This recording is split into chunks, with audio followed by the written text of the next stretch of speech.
Assalamualaikum warahmatullahi wabarakatuh. Selamat pagi semuanya. Alhamdulillahirrahmanirrahim, hari ini kita masih diberi kesehatan, diberi kesempatan juga, sehingga kita masih bisa bertemu kembali dalam mata pelajaran Ibu, yaitu mata pelajaran biologi.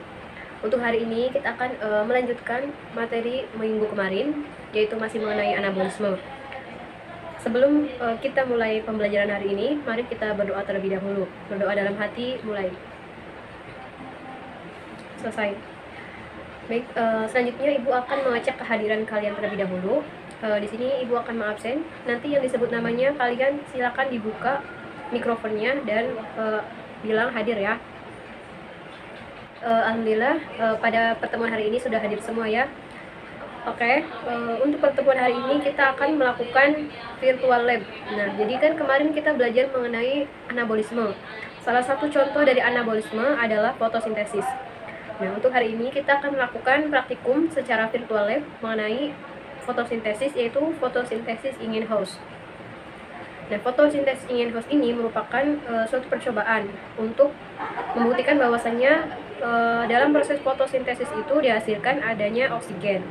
Nah, pada praktikum kali ini kita akan melihat juga apa saja yang mempengaruhi dalam proses fotosintesis dan faktor manakah yang lebih berpengaruh terhadap prosesnya.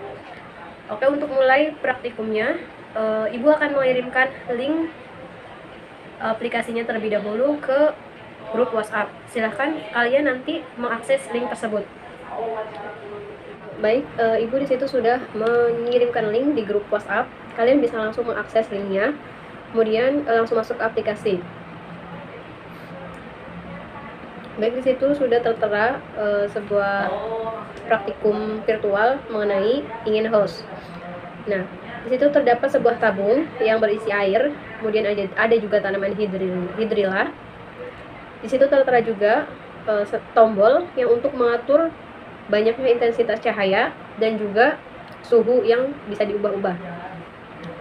Nah, di sini nanti kalian dari proses ini akan tahu apa saja yang mempengaruhi dari proses in house ini, kemudian faktor mana yang paling berpengaruh.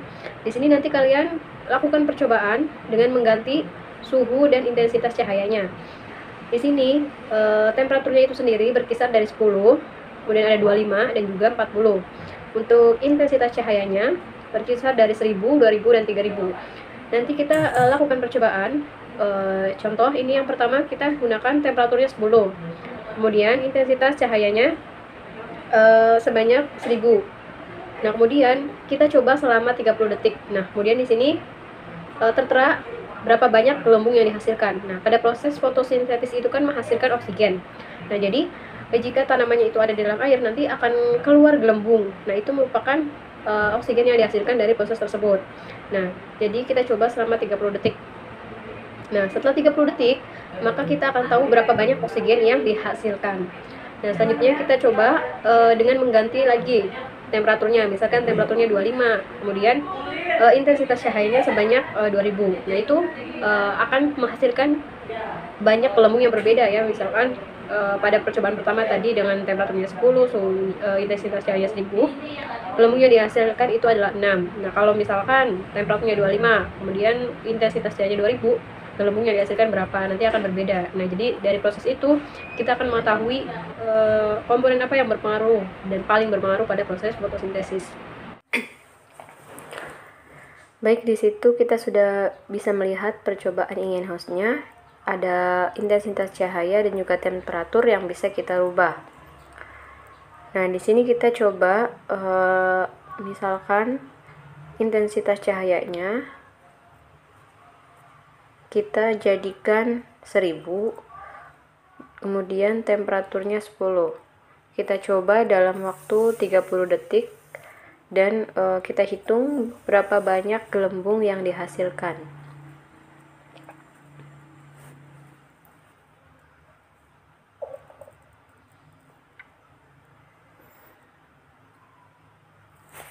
Nah, jadi berdasarkan percobaan tadi, gelembung yang dihasilkan hanya sebanyak 6 ya, jika kita menggunakan intensitas cahayanya 1000 dan temperaturnya 10.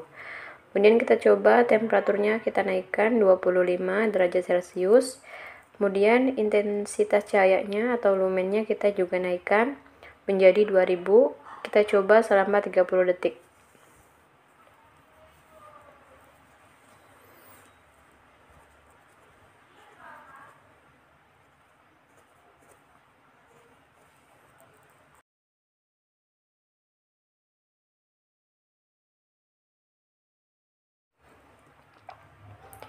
Nah, itu banyak gelembungnya sebanyak 18. Nah, jadi ternyata ketika suhu dan intensitas cahaya dinaikkan, maka jumlah gelembungnya juga semakin banyak.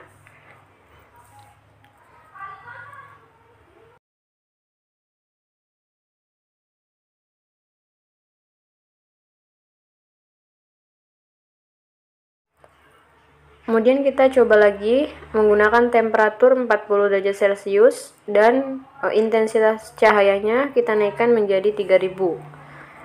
Dicoba dalam waktu 30 detik.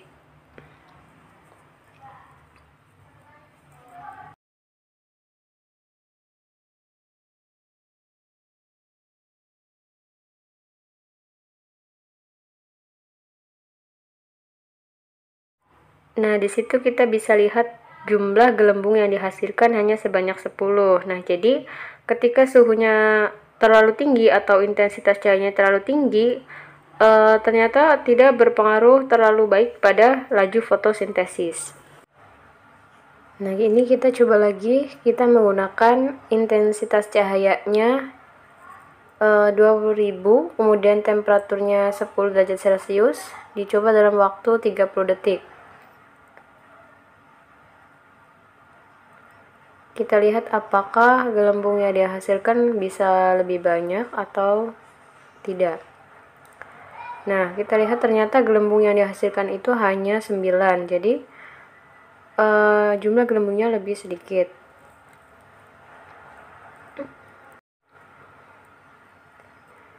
Baik, selanjutnya kita coba lagi dengan menggunakan intensitas cahayanya 3000 dengan temperatur yang sama. Kita lihat apakah intensitas cahaya ini berpengaruh besar terhadap proses fotosintesis atau tidak.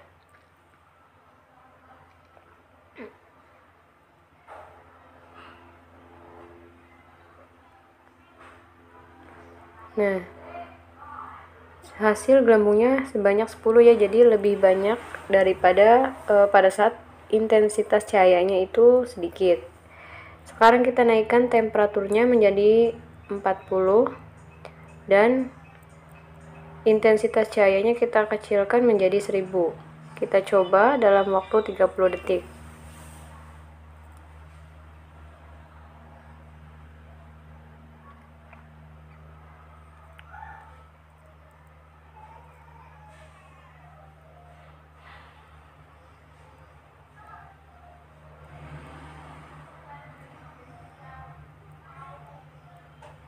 Nah, itu hasilnya hanya menunjukkan ada 6 gelembung.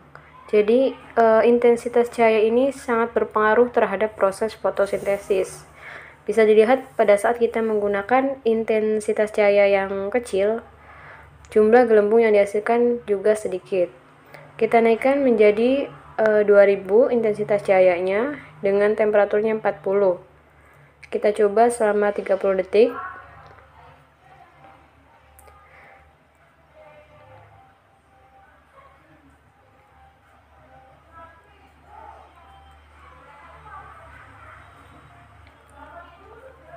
Nah, itu menunjukkan sebanyak 9 gelembung pada saat kita menggunakan intensitas cahaya yang sedang dan temperaturnya tinggi. Jadi temperatur yang tinggi itu tidak sangat berpengaruh pada laju fotosintesis.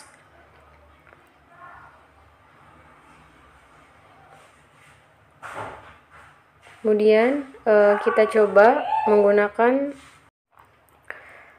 selanjutnya kita rubah kembali dengan menggunakan intensitas cahaya sebanyak 1000, kemudian temperaturnya 25 derajat Celcius. Dicoba selama 30 detik.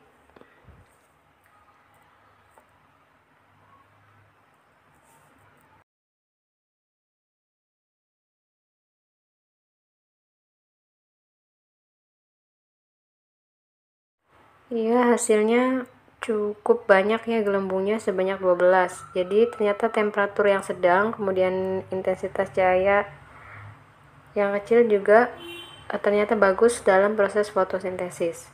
Kemudian kita coba lagi menggunakan temperaturnya 25 derajat Celcius dan intensitas cahayanya kita naikkan menjadi 2000.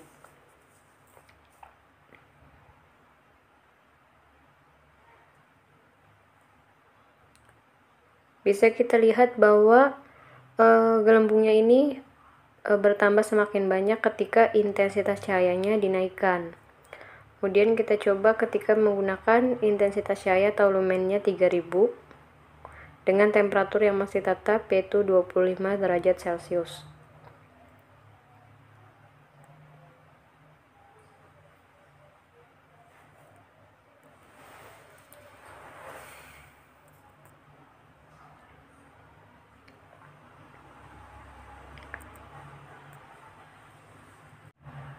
Ternyata pada saat kita menggunakan lumensnya tinggi dan temperaturnya sedang menghasilkan cukup banyak gelembung, artinya intensitas cahaya ini sangat berpengaruh dan suhu itu tidak terlalu berpengaruh.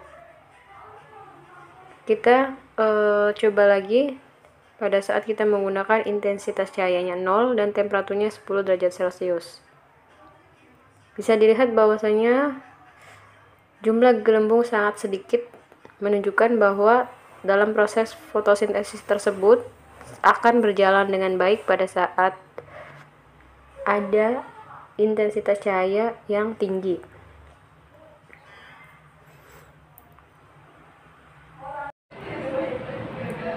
Baik anak-anak, kita sudah melakukan praktikum virtual lab-nya. Sekarang Ibu akan menugaskan kalian untuk membuat laporan hasil praktikum ya.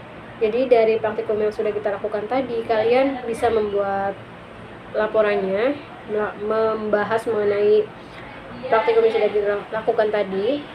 Kemudian hasilnya juga kalian bahas pada saat kita menggunakan suhu yang tinggi, kemudian intensitasnya rendah itu gelembungnya berapa, kemudian kebalikannya dari kita menggunakan suhu yang rendah kemudian intensitasnya tinggi hasilnya berapa. Nah, kalian bahas semuanya dari semua percobaan. Situ kan ada sekitar berapa, 9 atau 10 percobaan kalian bahas. Jadi yang paling bagus itu pada saat kita menggunakan intensitas dan suhu berapa, seperti itu. Kemudian kalian simpulkan pula dari percobaan tersebut pada suhu berapa dan temperatur berapa atau intensitas cahaya berapa hasil terbaik dari proses fotosintesis tersebut. Kalian jangan lupa membuat laporan praktikumnya. Nanti Ibu akan kirimkan di penugasan di Classroom. Untuk deadline-nya mungkin sampai besok jam 12 malam. Baik, sampai di sini pertemuan kali ini. Kurang lebihnya Ibu mohon maaf. Wassalamualaikum warahmatullahi wabarakatuh.